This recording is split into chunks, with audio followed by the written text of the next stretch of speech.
Profumi cosmetici prodotti per l'igiene e la cura della persona potenzialmente pericolosi.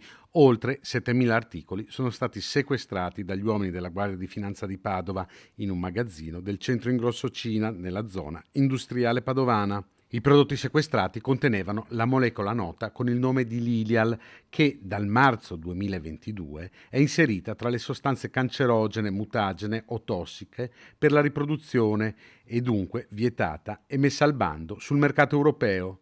I finanzieri non si sono fermati al deposito padovano e hanno scoperto anche un magazzino ad Agrate Brianza in Lombardia che faceva capo alla stessa società e che il commerciante cinese aveva tentato di nascondere.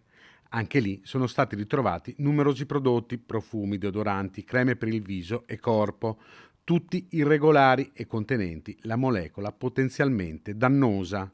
Il legale rappresentante della società, a cui sono riconducibili i punti vendita all'interno del centro Ingrosso Cina e il deposito in Brianza, è stato denunciato. L'operazione della finanza si svolge nell'ambito di controlli periodici a tutela del Made in Italy e della salute del consumatore.